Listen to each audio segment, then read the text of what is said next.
செய்யும் வினைதான் என் செய்யும் என்னை நாடி வந்த கோல் என் செய்யும் கொடுங்கூற்று என் செய்யும் கூரேசர் இருதாலும் சிலம்பும் தண்டையும் சதங்கையும் சண்முகன் தோளும் கடம்பும் என் கண்முன் வந்து தோன்றிடினேன். நம்ம இந்த வீடியோவில் பார்க்கக்கூடிய தலைப்பு அப்படிங்கிறது ராகுகேது பேச்சு. எப்போவுமே ஒரு வருடத்தில் ராகுகேது பேச்சு ஆகும்போது மக்கள் வந்து ஒரு எதிர்பார்ப்பு இருக்கும். இந்த கிரக பயிற்சியில் நமக்கு என்ன நன்மைகள் இருக்குது, என்ன தீமைகள் இருக்குது அப்படின்றது பொதுவாக எல்லாருக்குமே ஒரு எதிர்பார்ப்பு அப்படிங்கிறது இருக்க தான் செய்யும். அந்த வகையில் வந்துட்டு இந்த ஆண்டினுடைய ஆங்கில தேதியானது மே மாதம் 18ஆம் தேதி அன்னைக்கு தமிழ் வருஷம், அதாவது புத்தாண்டு, தமிழ் புத்தாண்டு பிறக்க போகுது. தமிழ் புத்தாண்டு விஸ்வாசு வருடம் 13ஆம் தேதி, சித்திரை 13ஆம் தேதி, அதாவது சித்திரை மாதத்துக்கு விஸ்வாச வருடத்தினுடைய முதல் மாதமான சித்திரை மாதத்தினுடைய 13ஆம் தேதி மாலை மணி 5:25க்கு. இது சரியான டைம் பார்த்திங்கன்னா ராகு காலம். இது ஞாயிற்றுக்கிழமை அன்றைக்கி இந்த ராகு பயிற்சியானது நடக்குது. இந்த ஞாயிற்றுக்கிழமை 4 to 6 எப்போவுமே ராகு காலம் அப்படின்ற காலம் வந்து பஞ்சாங்கத்தில் குறிக்கப்பட்டிருக்கு. இந்த ராகு காலத்தில் தான் இந்த ராகு பகவான் பயிற்சி ஆகிறார். ராகு பகவான் எங்கேருந்து பயிற்சி ஆகிறாங்க அப்படின்னு பார்த்தீங்கன்னா மீனத்துலேருந்து கும்பத்துக்கு பயிற்சி ஆகிறாங்க, ஆன்டி கிளாக் வைஸ், அதை எதிர் சுற்று வழியாக. அதே சமயத்தில் கண்ணியில் இருக்கக்கூடிய கேது பகவான் சிம்மத்துக்கு பயிற்சி ஆகிறாங்க. இப்போ இந்த ராகு கேதுக்கள் அப்படின்ற பிளானட் வந்து உங்களுக்கு உபயராசிகள்னு சொல்லக்கூடிய மீனத்திலையும் கண்ணிலையும் இவ்வளோ ஆண்டு காலம் இருந்துட்டு, இந்த 13 மாதங்கள் இருந்துட்டு பயிற்சி வந்து சிறராசிகள்னு சொல்லக்கூடிய கும்பத்துக்கும் சிம்மத்துக்கும் பயிற்சி ஆகிறாங்க. இந்த ராகுகேது பயிற்சி எப்போவுமே 180 பாகை நேர் எதிர் சுற்றில் தான் பயிற்சி ஆகும். சதய நட்சத்திரக்காரங்க கும்பராசி 2025 ராகுகேது பயிற்சி நல்லா இருக்குமா அப்படின்னு கேட்டால் கண்டிப்பாக சூப்பராக இருக்கும். அதுக்கு முன்னாடி நீங்கள் கொஞ்சம் எச்சரிக்கையாகவும் இருக்கணும். ஜென்ம ராகு, ஜென்ம சனி அப்படிங்கிற கான்செப்ட், 7ஆம் இடத்துக்கு கேது. ஸோ கணவன் மனைவி குடும்பம் அப்படின்ற உறவுகளை பொறுத்த வரைக்கும் விட்டு கொடுத்து தான் போய் ஆகணும். தேவையற்ற பேச்சுக்களை குறைக்கணும். யாருக்கிட்ட பேசணும், எதை பேசணும் தெரிஞ்சு பேசணும். அதுக்காக மனசுக்குள்ளேயே எல்லாத்தையும் போட்டு பதிச்சுக்கிட்டு டிப்ரெஷனுக்கு ஆளாயிடக்கூடாது. டிப்ரெஷன் கண்டிப்பாக அந்த காலகட்டத்தில் கொடுக்கும். 2ஆம் இடத்து சனி மன அழுத்தங்களை ஹெவியாக கொடுக்கும். மன அழுத்தங்களை குறைச்சிக்கோங்க. மன அழுத்தங்களை குறைக்கிறதுக்கு மருதம் பட்டால் ரொம்ப யூஸ்ஃபுல்லாக இருக்கும். 2025 ராகுகேது பேச்சு பலன்கள் கும்பராசிக்கு சரியாக சொல்லணும் அப்படின்னா விஸ்வாச வருஷம் சித்திரை மாதம் 13ஆம் தேதி அன்னைக்கு, சரியான ஆங்கில தேதி மே மாதம் 18ஆம் தேதி அன்று மாலை மணி 5:25க்கு வரக்கூடிய சரியான ராகு காலத்தில் இந்த ராகுகேது பேச்சானது நடக்குது. ஸோ இந்த ராகுகேது பயிற்சி கும்பராசிக்கு என்ன பலன்களை கொடுக்கும் அப்படிங்கிறதான் நம்ம பார்க்குறோம். இந்த ராசி பலன் பார்க்குறதுலே அதிகமாக பார்க்குறது யான்னு பார்த்தீங்கன்னா கும்பராசி தான். என்ன காரணம்னு கேட்டிங்கன்னா கடந்த காலகட்டத்தில் இப்போ வரைக்குமே ஜென்மச்சனி அப்படிங்கிறது போயிட்டுருக்கு. போதாத குறைக்கு ஜென்ம ராகும் வருது. வாழ்க்கையே போதும் அப்படின்னு நீங்கள் நினச்சிருப்பீங்க. இந்த காலகட்டத்தில் இந்த பிறவி எடுத்து அடைஞ்ச பயன்கள் போதுமானது, வாழ்க்கையே முடிச்சுக்கலாம் அப்படிங்கிற கட்டம் வரைக்கும் கூட இந்த சனி பகவான் கொண்டு போயிருப்பார். ஆனால் இப்போ வந்து அந்த ஜென்ம ராகுவாக வராங்க. உங்கள் ராசி கும்பராசி, அந்த கும்பராசிக்கு தான் ராகு பயிற்சியாகி வராங்க. இது வரைக்கும் உங்கள் ராசிக்கு 8ஆம் இடத்துல இருந்த கேது 7ஆம் இடத்துக்கு பயிற்சியாகி வராங்க.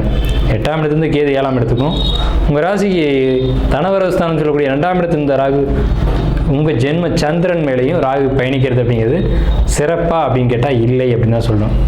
அப்போ பாசிட்டிவான பலன் இருக்கானா கண்டிப்பாக இருக்குது. என்ன பாசிட்டிவான பலன் அப்படிங்கிறத நம்ம சொல்லுவோம். ஆனால் ஃபஸ்ட்டு நெகட்டிவ் நம்ம சொல்லிடுவோம், பாசிட்டிவும் சொல்லிடுவோம். ஏன்னா வாழ்க்கை அப்படிங்கிறது இன்பம் துன்பம் ரெண்டுமே கலந்து தான் வாழ்க்கை.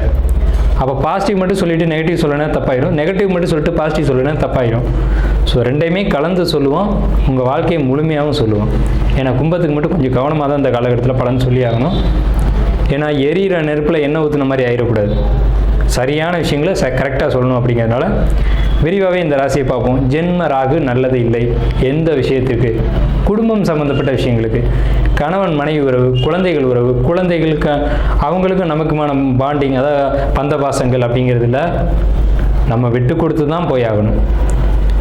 நம்ம வந்து நம்மளை திருத்திக்கலாம், அடுத்தவங்களை திருத்த முடியாது. அதாவது ஒரு பழமொழி சொல்லுவாங்க, பிறவி குணம் பொங்க வச்சாலும் போகாது அப்படிம்பாங்க. நாம் நம்மளை திருத்திக்கிறதுக்கான வழி தான் சிறப்பான வழி.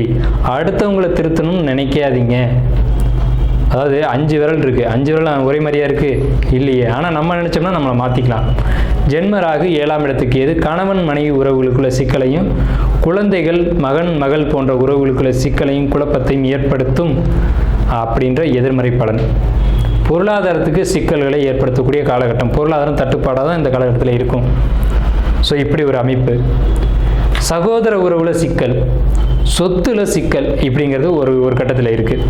ஆனால் உங்களுக்கு பாக்கியஸ்தானம் சொல்லக்கூடிய 9ஆம் இடம் பூர்வ புண்ணிய சொத்துக்களால் நன்மைகள் அடையக்கூடிய ஆதாயங்கள் இந்த ராகு கேது பேச்சில் நிச்சயமாக உண்டு. உங்களுக்கு லாபங்கள் அப்படிங்கிறது ஏதேனும் ஒரு வகையில் ப்ராப்பர்ட்டியாக இருக்கலாம், இல்லை ஒரு வாகனமாக இருக்கலாம், ஏதாவது ஒன்று சேல் பண்ணியாவது உங்களுக்கு பணம் அப்படிங்கிறது கைக்கு வந்துடும். உங்கள் கஷ்டத்துலேருந்து வெளியில் வர்றதுக்கான அமௌண்ட்டு உங்கள் கைக்கு வந்துடும், கஷ்டத்துக்கான ஒரு முடிவு வந்துடும். ஏன்னா இத்தனை காலகட்டம் வந்து உங்களுக்கு 6ல் குரு, 6ல் குரு ஊரில் பகை, 6ல் குரு வேருடன் பகைலாம் பழைய வாக்கியம் இருக்குது. அதெல்லாம் கடந்து வந்துட்டீங்க. இனி வந்து உங்களுக்கு ராசியை குரு பார்க்குறாரு. தெளிந்த சிந்தனை, சிறப்பான அறிவு இதெல்லாம் உங்களுக்கு கிடைக்கும். எந்த ஒரு விஷயத்துக்கும் இப்படி போனால் சரியாக இருக்கும் அப்படின்ற முடிவெடுக்கக்கூடிய ஆற்றலை இந்த குரு பார்வை உங்கள் ராசிக்கு பார்க்குறதுனால இதை கொடுத்துரும். குரு 5ஆம் இடத்துலேருந்து தன்னுடைய 9ஆம் வரை உங்கள் ராசியை பார்க்குறாங்க. இது மிகப்பெரிய யோகம். எவ்வளவு நெகட்டிவ் இருந்தாலும் அதை ரிமூவ் பண்ணக்கூடிய ஒரே பார்வை வந்து குரு பார்வை தான். குரு பார்க்க கோடி தோஷம் நீங்கும்னு சொல்லியிருக்காங்க. அப்போ இந்த ஒரு விஷயம் போதும் உங்கள் வாழ்க்கை ஒளிவிட்டு வீசப்போகுது அப்படிங்கிறதுக்கான ஒரு கான்செப்ட். அதே மாதிரி உங்கள் ராசிக்கு 9ஆம் இடத்த குரு பார்த்து, உங்கள் ராசிக்கு 11ஆம் இடத்த குரு பார்த்து உங்களுக்கு பாக்கியஸ்தானத்தை பலப்படுத்துகிறாங்க. அதனால் இந்த 18 மாத காலகட்டம் உங்களுக்கு ராஜயோகம் அப்படிங்கிறதுல மாற்றம் இல்லை. எதில் ராஜயோகம் அப்படிங்கிறது தெரிஞ்சுக்கணும். பூர்வ புண்ணிய சொத்துக்கள் ஏதேனும் இருந்தால், ஏதாவது ஒரு வகையில் நீங்கள் சம்பாதிச்ச சொத்துக்கள் இருந்தால், அல்லது நீங்கள் சம்பாதிச்சு வச்சிருந்த நகை இருந்தால், அதன் மூலம் உங்களுக்கு ஒரு பணம் கிடைச்சி உங்களுடைய பிரச்சனைகள்லாம் சால்வ் ஆகும். அதாவது இறைவன் உங்களுக்கு இந்த காலகட்டத்தில் 18 மாதமும் உங்களுக்கு வந்து கடவுளுடைய சப்போர்ட் இருக்கும் அப்படிங்கிறது தான் நம்ம சொல்லக்கூடிய கருத்து. 9ஆம் இடம்ன்றது இறை அனுகிரகம் அப்படின்னு பேர்.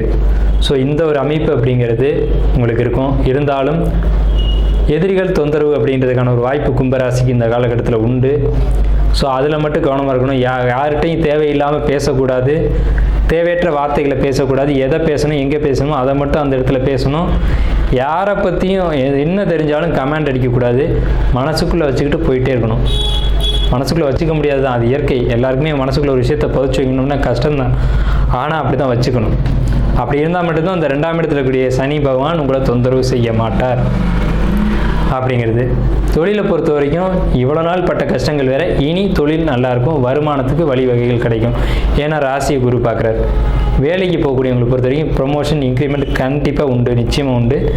தொழில் செய்யக்கூடிய இடத்துல, தொழில் பார்க்குற இடத்துல அல்லது வேலை செய்யக்கூடிய இடத்துல வேலையை மட்டும் பார்த்துட்டு அமைதியாக வந்துடணும். அடுத்தவங்க விஷயத்தில் தலையிடக்கூடாது. இது முக்கியமான கான்செப்ட். இதை மட்டும் மறந்துடாதீங்க. கணவன் மனைவிட்டையும், மனைவி கணவன்ட்டையும் விட்டு கொடுத்து போகணும். இது முக்கியமான விஷயம் கும்பராசிக்கு. இந்த ராகு கேது பேச்சில் நம்ம கொடுக்கக்கூடிய வார்னிங் இதுதான்.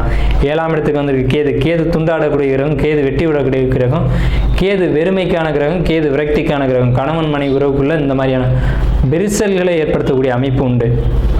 இவ்வளோ நாள் வாழ்ந்துட்டோம், எண்ணத்தை வாழ்ந்தோம் அப்படிங்கிற எண்ணத்தை கொடுக்கக்கூடிய அமைப்பு அப்படிங்கிறது 7ஆம் இடத்துக்கு வந்திருக்கக்கூடிய கேதுவான் கொடுக்கக்கூடிய சிந்தனை. அதுக்கு இடம் கொடுத்துடாதீங்க, பொறுமையை கடைபிடிங்க அப்படிங்கிறதான் நம்ம வந்து கும்பராசிக்கு முக்கியமாக நம்ம இங்கே சுட்டி காட்டுறோம். கும்பராசியை பொறுத்த வரைக்கும் ஓரளவுக்கு நம்ம சொல்ல வேண்டிய முக்கியமான விஷயங்கள் எல்லாமே சுட்டி காட்டிக்க தான் நம்ம நினைக்கிறோம். சரிங்களா? 99% நல்ல பலன்கள் தான் இருக்குது. இதில் 10% வந்து கெட்ட பலன்கள் இருந்தாலும் அதை நிவர்த்தி பண்ணுறதுக்கு ஒரே விஷயம், கும்பகோணத்தில் இருக்கக்கூடிய திருநாகேஸ்வரம் போயிட்டு வந்தீங்க அப்படின்னா இந்த பிரச்சனைகள்லாம் சால்வ் ஆகும். ஏன்னா ராகு வந்து திருநாகேஸ்வரம், கொடுமுடி, காளகஸ்தி இந்த இடங்களில் தான் ராகுவினுடைய பரிகார ஸ்தலங்களாக சொல்கிறாங்க. இந்த 3 இடங்கள் மட்டும்தான். இங்கே போயிட்டு வர்றது உங்களுக்கு ஒரு நல்ல நிவர்த்தி கொடுக்கும். 7ஆம் இடத்துக்கு எதுக்கும், லக்ன ராகுக்கும். ஸோ வாழ்த்துக்களும் நன்றிகளும் கும்பராசிக்கு.